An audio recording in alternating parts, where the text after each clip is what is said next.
আসসালামু আলাইকুম। আয়ান্স মোমের নতুন আরেকটি ব্লগ দেখার জন্য আপনাদের স্বাগত জানাচ্ছি। আজকে সকালে একদম রোদের যা তেজ, প্রচণ্ড গরম হবে মনে হচ্ছে। সকালে আগে ঘুম থেকে উঠেই শাক তোলা হচ্ছে, শাকগুলো বড় হয়ে গেছে, তোলা হচ্ছে না, এই জন্য। ওই পাশেগুলো তোলা শেষ সব? কী দিয়ে রান্না করবেন? ইলিশ মাছের মাথা কাটা দিয়ে। ও, তা তো মজে যাবে।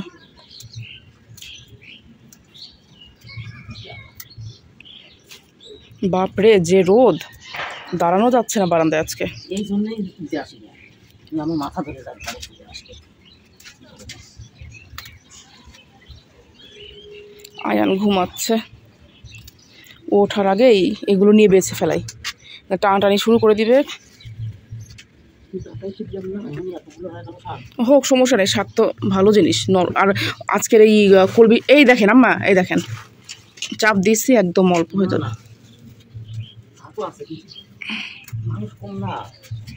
সমস্যা নেই, রাতে তো খাইতেই হবে না, রাতে তো খাবে।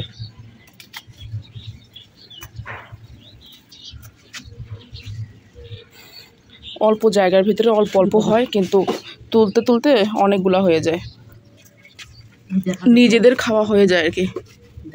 কি সুন্দর।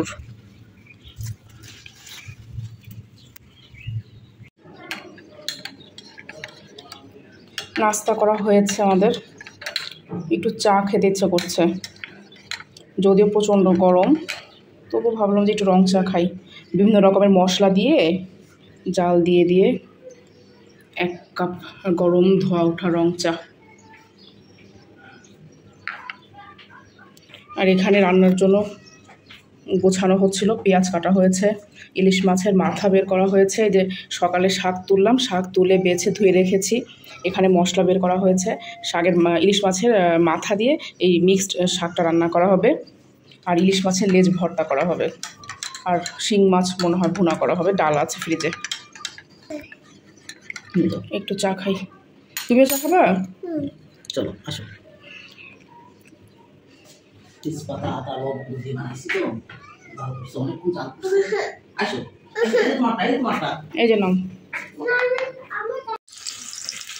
শাক রান্না বসিয়ে দিলাম চুলায়, এই জন্য কড়াইয়ে তেল দিলাম, পেঁয়াজ ভেজে নিচ্ছি। এবার মশলাগুলো দিয়ে নেই। এই যে রসুন বাটা, সামান্য পরিমাণে জিরা বাটা। হ্যাঁ বাবা, কি হয়েছে? এদিকে আসো মা। এখানে গরু ধরেছো? আচ্ছা, ভালো করেছো, যাও খেলো বা তুমি। আচ্ছা ঠিক আছে, সুন্দর গরু কিনেছো। আর এসে বলছে মা মা আমি গরু কিনেছি। এবার মশলাটা একটু ভালো করে কাঁচা গন্ধটা চলে গেলে লবণ হলুদ এবং একটু দিয়ে দিব। গুঁড়া মশলা দিয়ে ভালো করে মশলাটা কষিয়ে নিয়েছে। এবার মাছের মাথাটা দিয়ে দিব। ইলিশ মাছ রান্না করেছিলাম, সেই মাথা ছিল, লেজ ছিল, তো সেগুলোকে আজকে কাজে লাগাই। খালা কি এক বাসায় করেন, আরও বাসা আছে? ওই বাচ্চা ছোটো, এই জন্য মাছটাকে ভালো করে কষিয়ে নিয়ে তারপর শাকটা দিয়ে দেবো। এই যে শাকগুলো দিয়ে দিলাম, বেশ সুন্দর লাগছে দেখতে, কালারটা কি জোস আসছে। শাকটা দিয়ে এবার নাড়াচাড়া করে মিশিয়ে নেই। আর এই যে বাহিরে দেখাই, বাহিরের কি পরিস্থিতি, প্রচণ্ড রোদ, একদম কড়া রোদ। এত রোদ, বাহিরের দিকে তাকালে মনে হয় মাথা ঘুরে যাবে, এত পরিমাণে রোদ। কতগুলো শাক ছিল আর কতটুকু হয়ে গেল। কিছু কাঁচামরিচ কেটে দিয়ে দিলাম। শাক রান্নায় কাঁচামরিচটা দিলে খেতে বেশি ভালো লাগে গুঁড়া মরিচের চাইতে। এটা হয়ে যাক, তারপরে শিং মাছটা ভুনা করব। ভুনা না, একটু ঝোল করব। এই যে শাকে পানি দিয়ে দিয়েছিলাম, এত সুন্দর একটা স্মেল আসছে নাকে। ওই ইলিশ মাছের যে মাথা দিয়েছি না, ওটার একটা মানে একদম মিষ্টি একটা ঘ্রাণ আসছে, মানে পুরো ঘর মমা করছে গন্ধে, ভাল লাগছে। তো এই পানিটা শুকিয়ে আসলে নামিয়ে নেব। এই যে শাক রান্না হয়ে গেল, ইলিশ মাছের মাথা দিয়ে শাক রান্না। মিক্সড শাক, এখানে পুঁই শাক, কলমি শাক, লাউ শাক, আরও কী জানি আছে, ডাঁটা শাক, এরকম অনেক রকমের আছে আর কি, একসাথে আম্মু করে। তো ওটা হয়ে গেলে শিং মাছটা ভেজে নেব, এই জন্য কড়াইয়ে তেল দিলাম, লবণ হলুদের গুঁড়া মরিচের গুঁড়াটা মাখিয়ে বা একটু ভেজে নিচ্ছি শিং মাছটা। এটা পটল দিয়ে রান্না করব। এই যে শিং মাছগুলো হালকা একটু তেলে ভেজে তুলে রাখলাম, এবার পটল দিয়ে রান্না করি। এই যে পটল আর কাঁকরোল কেটে নিয়েছে শিং মাছ দিয়ে রান্না করার জন্য। আর এখানে তেলের ভিতরে মরিচ পেঁয়াজ একটু ভেজে নিচ্ছে, এবার মশলা দিয়ে কষিয়ে নেব। এই যে বাটা মশলা দিয়ে এসে এবার ভালো করে ভেজে নিচ্ছে, এবার গুঁড়া মশলা দেবো। মশলাটা কষানো হয়ে গেলে এবার সবজিটা দিয়ে ভালো করে কষিয়ে নেব। সবজির কাঁচা গন্ধটা চলে গেলে তারপর পানি দেব। অল্প একটু রান্না করছি, কারণ এই যে শিং মাছটা বেশি না, অল্প হয়ে গেল। ভেবেছিলাম পাতলা ঝোল করবো, আম্মু বললো যে একটু পটল আর একটু কাঁকরোল দিয়ে রান্না করছে, এই জন্য আবার দিলাম। বাবা কলা খাওয়া হয়ে গেছে? কী করবে? হাত ধুবে? আচ্ছা আমি ধুয়ে দিচ্ছি, দাঁড়াও। এই যে ভালো করে কষিয়ে নিচ্ছে। আয়ান গোসলে যেও না আব্বু, কারেন্ট আসুক তারপরে, পানি চলে যাবে একটু পরে, বাথরুমে অন্ধকার। আয়ান কারেন্ট চলে গেছে, আবার পানিও 10 মিনিটও বেশি হয়নি, এই জন্য পানিও হয়তো চলে যাবে যদি কারেন্ট বেশিক্ষণ দেরি করে। ও আবার বাথরুমে যে গোসল করার জন্য চলে গেছে। বলছি যে যেও না, বাথরুমে অন্ধকার, কথা শুনছে না। গোসল করতে যে এত পছন্দ করে, শীতের দিন আসতেছে তখন আর করবে না, গরমের দিনে খালি গোসল। যে সবজিটা কষিয়ে নিয়ে এবার যে পানি দিয়ে দিলাম। এই যে তরকারিতে ঝোল দিয়েছিলাম, বলক উঠে গেছে, এবার শিং মাছগুলো দিয়ে দিব। বেশি একটা ঝোল টানাবো না, কারণ ওই শিং মাছ তো টাটকা আছে মাছটা, পাতলা ঝোল করে খাওয়াবো বাচ্চাকে। আয়ান মানে পেটে থাকতে প্রচুর শিং মাছ ঝোল করে খেয়েছিলাম, তো ওই কথাটা মনে পড়ে শিং মাছ দেখলে। ওই সময় বেশি খাওয়া হয়েছে, ও হওয়ার পর খুব একটা খাওয়া হয়নি, তো ভাবলাম যে মাঝে মধ্যে শিং মাছ বাচ্চাকে খাওয়ানো উচিত আসলে। তো একটু ঝোলটা টানলে তারপর নামাবো। এই যে পটল দিয়ে কাঁকরোল দিয়ে শিং মাছের ঝোলটাও হয়ে গেছে, নামিয়ে নিয়েছি, চুল অফ করে দিয়েছি। দেখি বাচ্চা আবার গেছে বাথরুমে গোসল করতে, দেখি ও কী করে। হাসপাতালে যাচ্ছি, খালুর ওপেন হার্ট সার্জারি হবে, এই জন্য খালুকে হাই কেয়ার হসপিটালে ভর্তি করা হয়েছে। তো খাবার নিয়ে যাচ্ছি আজকে, 2 দিন আগে ভর্তি করা হয়েছে, আজকে যাচ্ছি আমি আর আয়নের বাবা।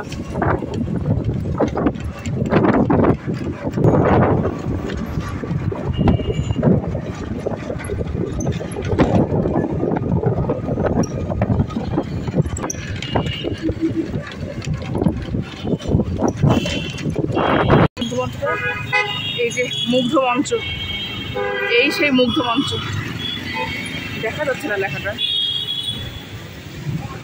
শহীদ মুগ্ধ মঞ্চ, পূজার প্যান্ডেল মনে হবে।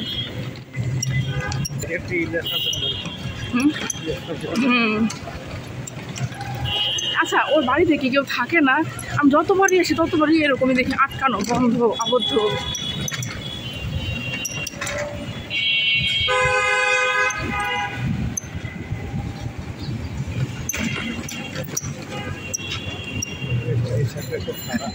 আগে কত ঘুরছি তোমার সাথে রিক্সাটাতে না। এই যে চলে এসছি হাই কেয়ার জেনারেল হসপিটাল।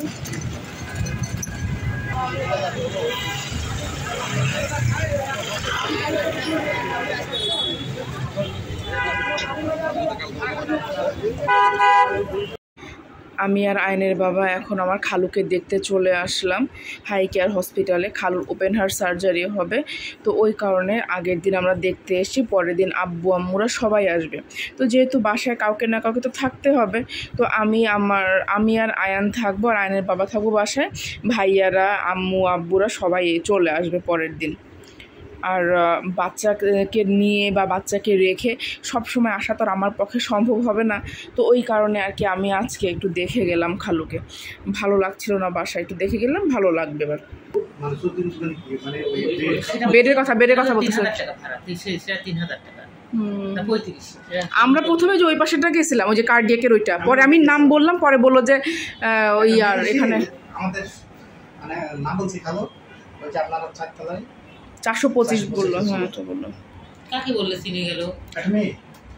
না মানে এই রাস্তার এই পাশে একটা, রাস্তার ওই পাশে আরেকটা না। তো আমি তো দেখলাম যে ওখানে কার্ডিয়াক লেখা, তো কার্ডিয়াক, আপনার তো কার্ডিয়াক অপারেশন, তো এই কারণে আমি কার্ডিয়াকের ওখানে গেছি। পরে ওদেরকে নাম বললাম, পরে হচ্ছে বললো যে 425-এ যান ওই পাশেটাতে, আপনার অপারেশনটা ওইটাতে হবে। আমরা হাসপাতালে আসার একটুক্ষণ পরেই দেখছিলাম যে খালুকে দুপুরের খাবার দিয়ে গেছে। তো সাদা ভাত ছিল, মুগ ডাল ভুনা ছিল, মুরগির মাংস আর ছিল পাতলা ডাল। তো খাবারটা দেখে খালুর মনটা কেমন জানি বিষণ্ণ হয়ে যাচ্ছিল। যতই বলেন না কেন হাসপাতালের খাবার তো বাসার খাবারের মতো তো সেরকমটা হবে না, যদিও রোগীর পথ্য একটু লবণ ঝাল তেল মশলা কম দেয়া থাকলে ভালো, তারপরেও খালুর মনে হচ্ছিল যেন খেতে ইচ্ছে করছিল না। তো কতক্ষণ পর খালু বলছে যে আমি এটা খাবো না, বাসা থেকে যে খাবার নিয়ে আসা হয়েছে ওটা দাও আমাকে, ওটা খাবো। পরে আবার একটু পরেই যে মানে দেখছিলাম যে খালু মানে খালার জন্য যে খাবার নিয়ে আসা হয়েছে ওই খাবারটা আর কি, মানে আমি আয়নের বাবা বাসা থেকে যে খাবারটা নিয়ে আসলাম তো ওইখান থেকে ওই খাবারটা খাচ্ছিল আর কি, নিয়েছিল। তো খালাকে বলছিল যে তুমি ওই খাবারটা খেয়ে নিও, হাসপাতাল থেকে যেটা দিছে আর বাসা থেকে যেটা দিছে ওটা আমি খেয়ে নেব। তো আসলে খালু খাচ্ছিল, আমার অনেক ভালো লাগছিল দেখে যে আসলে হাসপাতালে খাবার তো টেস্টলেস খাবার, তো ওই জন্য হয়তো বা তার ভালো লাগছিল না। বাসার খাবার পেয়ে সে খুব মানে আনন্দিত ছিল, ভালো লেগেছে। তো অনেকক্ষণ থাকলাম, একটু পরে আমরা বাসার উদ্দেশ্যে চলে যাব। কোন দিকে যাবে এই রাস্তা? হ্যাঁ, এই রাস্তা কোন দিকে যাবে? হাজি ক্যাম্প পর্যন্ত? হ্যাঁ হ্যাঁ, ও আচ্ছা আচ্ছা। এটা তো অনেক দিন ধরে দেখতেছি, তুমি কি মাত্র দেখলে আজকে?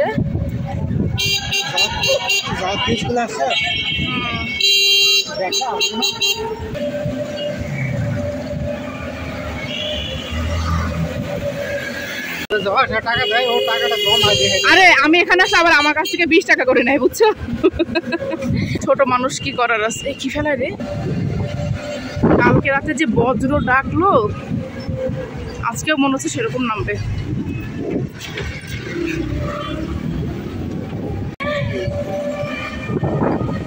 বাসায় চলে যাচ্ছি, খালুকে দেখে আসলাম। আজকে ব্লগটা এই পর্যন্তই, আর আপনাদের সবাইকে ভালো রাখুন, সুস্থ রাখুন। আল্লাহ হাফেজ।